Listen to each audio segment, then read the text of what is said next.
أو زد عليه ورتل القرآن ترتيلا. Assalamu alaikum wa rahmatullahi wa barakatuh, my brothers and sisters. Welcome back to another week of the Know Your Tajweed series.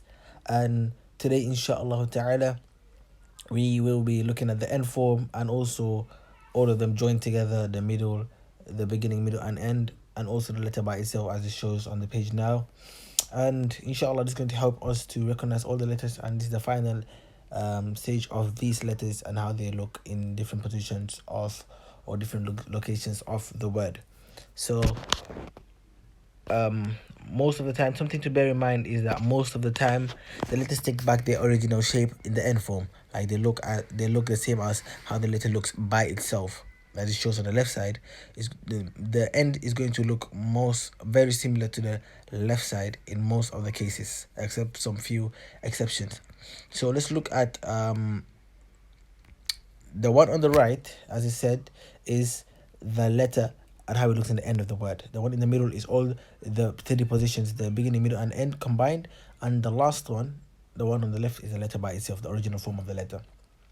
So as you can see, alif on the end is just like is just continuation of the letter. It just lengthens the letter, or it has another sound on the end of the letter, which we'll look into when we start doing the actual tajweed rules. And alif looks just as a join from the previous letter and just the shape of alif at the end. As you can see, in the join form, all of it's like 3 lines, 3 separate alifs. This is because alif doesn't connect after. For example, if there's an alif and another letter is coming after the alif, there's going to be no connection with the next letter, which would make sense because if there was a connection, it would look like a lam. Imagine the one on the end side, the one on the right. If there was a connection with another letter, it's going to look like a lam. The lam in the middle of the word. So after alif, there is no connection. That's why there are 3 strokes for all 3 different alifs separately. Ba, as I said, most of the letters are going to take the original form. As you can see, ba and ta, they are all like there's a connection from the previous letter, and the letter goes back to its original shape. And in the middle, it shows how the letters look, but all in the middle, beginning, middle, and end. The beginning and the middle are very similar, and in the end it just takes back its original shape. Tha, the same thing.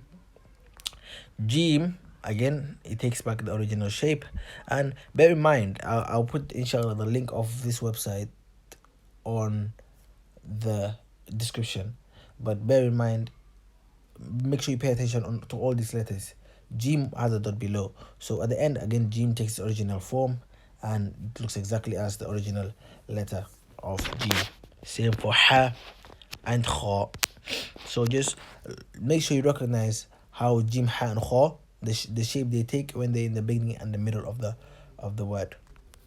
Dal is like alif, it doesn't connect after. That's why in the joint form, dal is written 3 times separately, and dal looks the same regardless of where it is in the word.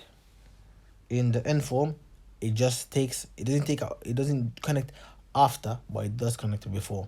So after the previous letter connects to the dal just takes the original shape, and as I said, dal looks the same regardless of where it is in the word. Dal, the same situation with dal. Ra, the same as well. Ra doesn't connect after. It might look like in this picture that there's a connection, but there's no connection whatsoever after the ra. After ra, there's no connection to another letter. Same with za. So dal, zal, ra, and za, same thing. Sin is quite easy to spot out in my opinion. At the end, it takes out the original form as it just connects to the previous letter, and it takes back its original form in the end. But in the middle, just look at this W-like thing, and whenever you see it, it's either a sin or a sheen. And the difference is the sheen has a W shape, but it has 3 dots. Sin has no dots, so it might be easy to spot out. Yeah. Don't mix it up with a tha, because the 3 dots are above. That's are above all the 3 strokes of the W-like shape in sin and sheen, but for tha it's just on one of it, so it might be easy to spot out, but I just thought let me mention to make it clear. Sod, is because the box is too small for the 3 swords, but it's going to take the shape the same way it looks in the beginning. That's how it's going to look in the middle as well, and the end it takes back its original shape. So it's not going to take back the original shape in the middle. So the box is too small, that's why I couldn't show it properly. But at the end, as we said, it's just going to take back its original shape. Same with bod. Same with ta. Ta is not like the other letters. There's an actual correction after the ta. After ta, if there's another letter to come, it is going to connect after. But ta looks the same regardless of where it is in the word. Same with the. Ain. Ain looks some sort different at the end to the original form, but it's just the top part of the letter that looks different. So once you recognize that, it's going to be easy for you. And also ghain, which they're the same, similar, same, just the dot differentiates them. Fa, it looks like qaf, just the dots differentiate them. And at the end, as we said, it takes back its original form. Qaf, the same thing, takes back its original form at the end. Kaf takes back the original form in the end. Bear in mind, kaf in the middle and the beginning and the middle looks different from kaf, the original form of kaf, which is going to take at the end. So that's something that you just have to look out for. Lam, in the beginning and in the middle is like the bottom part of the lam is just straightened out, and at the end, if lam is at the end, as you can see on the right side, it takes that, it goes below again all the way down and back up as shown in the picture. So it takes back its original form as well. Meme takes back its original form. Noon, the same thing. Ha, as we said, as you can see in the joint version here, ha looks different in all 3 forms. So this is something that you just have to bear in your mind. And also ha looks all from these 3 forms, and the original form also looks different. So this is something that you just have to look out for and recognize them and how they look. And don't panic, as I said in the last video. Once we start the exercises, this will be a little more clearer for everyone. Wow, like the previous letters doesn't connect after the letter. It connects before, but it doesn't connect after. Yes, that's why it's written separately. Yeah, as we said, it's going to take back its original form at the end, and it's just going to be connected to the previous letter, but it's going to take back its original form. So Hamza is also like Alif, is going to be written separately.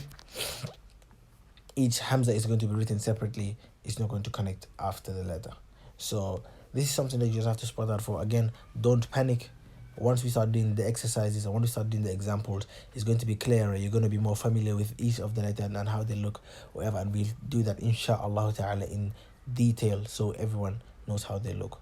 So if you miss a letter, if you're missing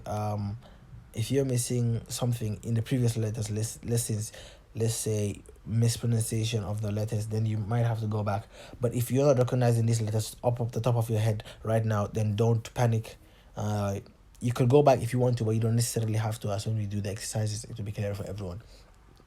See you next week, inshallah. Next week we start the exercise of these letters. Jazaakumu'Allahu Khayr. Wassalamu alaikum wa rahmatullahi wa barakatuh.